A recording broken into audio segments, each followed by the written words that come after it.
membawa Kristus kepada bangsa-bangsa dan bangsa-bangsa kepada gereja Tuhan.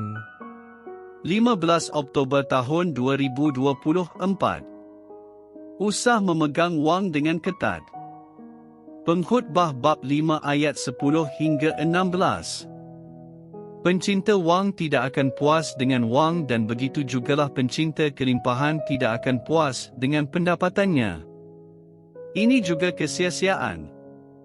Apabila ada pertambahan harta, akan bertambah juga kalangan yang menghabiskannya. Maka keuntungan apa yang dikecap para pemilik harta kecuali sekadar melihatnya dengan matanya?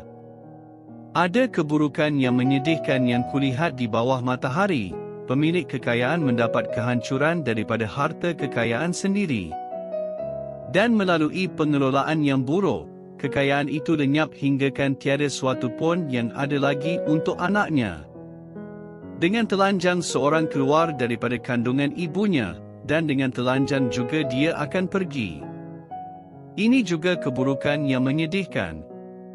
Sebagaimana dia datang, demikian jugalah pemergiannya. Maka keuntungan apakah yang diperoleh setelah berpenat lelah menjaring angin?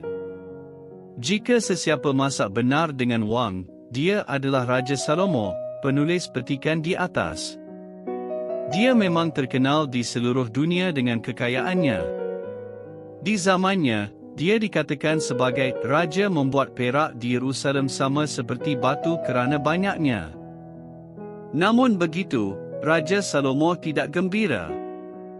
Beliau mengatakan bahawa apabila jumlah wang bertambah, ramai orang muncul untuk menuntut bahagian mereka. Satu keputusan yang buruk akan menyebabkan seseorang tidak dapat meninggalkan apa-apa kepada pewarisnya. Seseorang tidak boleh membawa 1 sen pun apabila dia meninggal. Jadi apakah gunanya mengumpul begitu banyak wang? Mungkin inilah sebabnya mengapa Yesus mengajar kita berdoa, berilah kami makanan untuk hari ini, iaitu cukup untuk keperluan kita sekarang, tetapi tidak terlalu banyak sehingga kita menimbankannya untuk masa depan dan mula meletakkan kepercayaan dan keyakinan kita kepadanya. Jika Tuhan memberi kita bekalan setiap hari, maka kita belajar untuk percaya dan berharap kepada Tuhan dalam semua perkara baik yang kita perlukan dalam kehidupan. Akan tetapi, ini sukar kerana kita lebih cenderung mempercayai perkara yang kita boleh lihat, kendali serta fahami. Oleh kerana kita tidak dapat melihat Tuhan dan mengawalnya, bagaimana pula kita akan percaya kepadanya untuk memberi keperluan kita? Tuhan tahu hal ini sukar untuk kita dan skim satu sebab mengapa dia datang ke dunia kita sebagai manusia Yesus. Di dalam Injil, kita melihat tindakan-tindakan Tuhan dan juga mengenalnya dengan lebih dalam lagi. Kita melihat Yesus menjaga orang sakit dan miskin, menyambut orang terbiar, mencabar mereka yang menindas orang lain, menghibur mereka yang berduka, mengampun orang yang bersalah dan malu.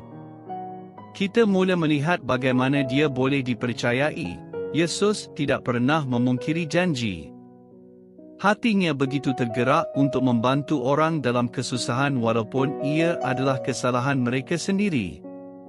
Sudah tentu kita dapat melihat perkara terbesar yang dia lakukan untuk kita, iaitu menyerahkan dirinya dan mati demi kita. Lepas itu, Yesus bangkit semula supaya kita boleh menjadi anak-anak Tuhan. Seseorang yang sangat mengasihi kita adalah seseorang yang kita boleh percayai dengan sepenuh hati. Oleh kerana Yesus hidup selama-lamanya, dia akan sentiasa membantu kita apabila kita memerlukan bantuan. Dengan juru selamat seperti ini, kita tidak usah memegang wang dengan begitu ketat. Wang ialah alat dan bukan Tuhan. Kita tahu keselamatan sebenar kita adalah di dalam Yesus dan bukan dalam wang. Kita berdoa, Tuhan, bantulah saya untuk mempercayaimu untuk segala keperluan saya. Amin.